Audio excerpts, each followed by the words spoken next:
La prière de Roni Améagel. Nous connaissons tous la sensation d'un hiver pluvieux. Les gouttes de pluie tombant fortement sur le sol, les manteaux nous réchauffant de tous les côtés. Les belles bottes qui ont attendu une année entière dans le tiroir reviennent nous visiter. Et avec les parapluies, nous sautons dans les grandes flaques d'eau. Un plaisir réel. Ce ne sont pas seulement les enfants qui apprécient l'hiver. Les agriculteurs qui travaillent dans les champs sont également très heureux de l'arrivée de l'hiver. Les précipitations sont très importantes pour eux, pour cultiver le grain, les fruits et les légumes. La pluie qui tombe, et surtout en terre d'Israël, est la source de toute l'abondance de l'année. Grâce à la pluie, il y a de l'eau dans les rivières et les ruisseaux. La nourriture pousse et se développe. Et aussi, il y a beaucoup de végétation servant de nourriture au bétail. Ce qui fait que nous obtenons donc du lait de bonne qualité, de bons fromages et de la bonne viande. Les pluies sont donc importantes pour nous tous. Mais il y a des années où l'hiver n'est pas si joyeux.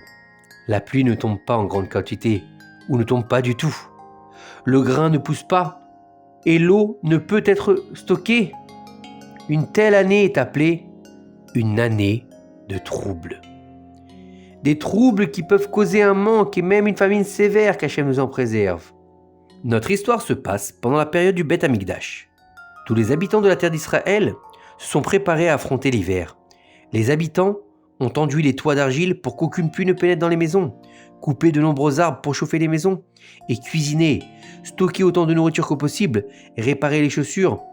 Et ceux sont préparés à l'arrivée d'un hiver rude.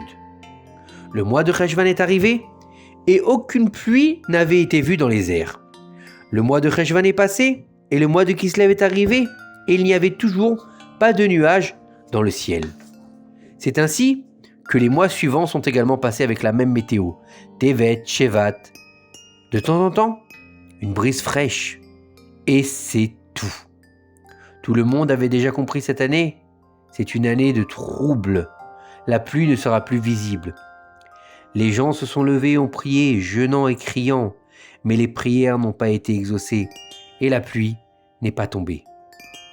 Arrivé à la moitié du mois d'Adar, sans avoir eu la moindre signe de pluie dans le ciel, les sages de cette génération ont décidé de se tourner vers l'un des sages dont le nom était Roni. Et ils lui ont demandé « Roni, écoutez-nous s'il vous plaît. Le peuple d'Israël est en difficulté. Il n'y a pas eu de pluie de toute cette année. La végétation n'a pas poussé du tout. Il n'y a presque plus d'eau à boire. S'il vous plaît, par pitié, priez pour qu'il pleuve.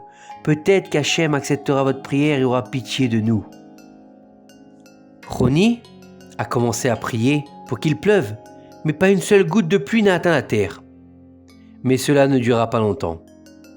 Quand Roni a vu que les pluies ne tombaient pas et que sa prière n'était pas acceptée, il a pris un gros bâton, a dessiné un grand cercle sur le sol, puis Roni est entré dans le cercle, s'est tenu en son milieu et a dit « Maître du monde, le peuple d'Israël, tes chers enfants, m'ont demandé de prier vers toi, car je suis comme un membre de ta maison. Et chaque fois que je te demande quelque chose, tu me réponds. Je jure par ton grand nom que je ne bougerai pas d'ici, de ce cercle, jusqu'à que tu aies pitié de tes enfants et que tu leur envoies la pluie. » Juste après que Roni ait fini sa prière, immédiatement, de petites gouttes de pluie ont commencé à tomber. Mais les gouttes étaient si petites qu'on les sentait à peine. Les disciples de Roni lui ont dit « Maître, la pluie qui tombe n'est pas une pluie forte, cela ne suffira pas pour arroser la terre et remplir les puits d'eau. Il semble que la raison pour laquelle cette pluie tombe est uniquement pour annuler votre serment, car vous avez juré que vous ne quitterez pas le cercle, mais pour le peuple d'Israël, une telle pluie n'aide pas. Nous avons besoin de plus fortes. » Roni a dit « Maître du monde, ce ne sont pas de telles pluies que j'ai demandé, mais de fortes pluies qui rempliront les puits d'eau, les fosses creusées et les sources. Des pluies qui satureront la terre ferme de sorte qu'elle donnera de jolis fruits. » Immédiatement, de fortes pluies ont commencé à tomber, mais pas une simple averse, mais de très grosses gouttes, une pluie si puissante qu'elle a brisé les arbres et détruit les plantes. Les toits des maisons ont commencé à se briser sous la force de la pluie. Les disciples de Roni sont venus et lui ont dit Rabbi, ce n'est pas de telles pluies que nous avons demandé. Il nous semble qu'elles viennent détruire le monde. Priez Dieu de les arrêter. Roni a levé les yeux vers le ciel et s'est tourné vers Akadosh Baruch Hu en prière. Maître du monde, je ne veux pas que le monde soit détruit par les pluies. Le peuple d'Israël a besoin de pluie, de bénédiction et d'abondance, de bonnes pluies dont les gens se réjouiront et diront que la bénédiction est venue dans le monde. Immédiatement, les pluies se sont calmées et ont commencé à tomber tranquillement. Après un certain temps, tous les puits, les citernes et les sources ont été remplis et le sol a été saturé de beaucoup d'eau. Toute la nation se réjouissait et remerciait Hachem pour le salut. Mais ce qui s'est passé ensuite a surpris tout le monde encore plus. La pluie qui est tombée était douce mais a continué à tomber sans arrêt, même après que tous les réservoirs d'eau aient été remplis. La pluie est tombée si longtemps que l'eau a commencé à tout inonder, les ruisseaux ont débordé, l'eau des pluies a commencé à sortir et toutes les rues de la terre d'Israël ont été inondées d'eau. Les habitants de Jérusalem qui vivaient dans les quartiers inférieurs, où l'eau s'écoulait, ont commencé à courir et à grimper vers le mont du Temple afin d'échapper à une grande inondation car l'eau avait totalement rempli les rues. Les disciples se sont tournés vers Roni et lui ont dit « Rabbi, s'il te plaît, prie pour les pluies cessent. » Roni leur a répondu « J'ai appris de mes maîtres qu'il ne faut pas demander à Kadosh Baruch Hu d'arrêter le bien qu'il apporte dans le monde. Mais si c'est vraiment difficile pour vous et que les pluies vous dérangent, voici ce que nous ferons.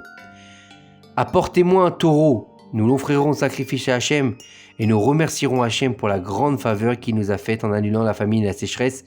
Et moi, je prie déjà pour vous. » Les disciples apportèrent un taureau et Roni posa les deux mains sur sa tête et dit « Maître du monde, ton peuple Israël que tu as fait sortir d'Égypte ne peut pas tenir.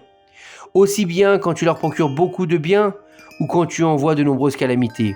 Tu étais en colère contre eux et tu leur as causé des problèmes et ils ne peuvent pas le supporter.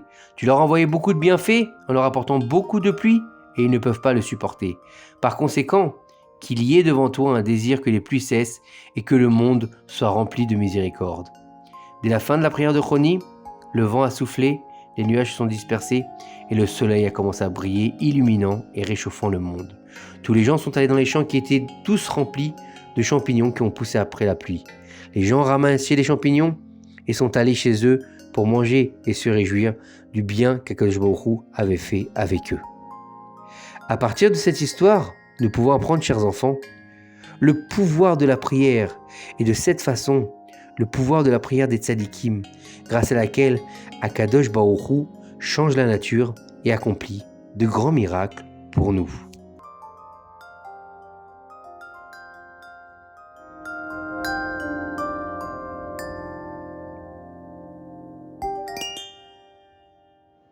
Maintenant, chers enfants, il est temps de faire Shema Israël tous ensemble. Shema Israël, Adonai Eloheinu, Adonai Echad. Bonne nuit.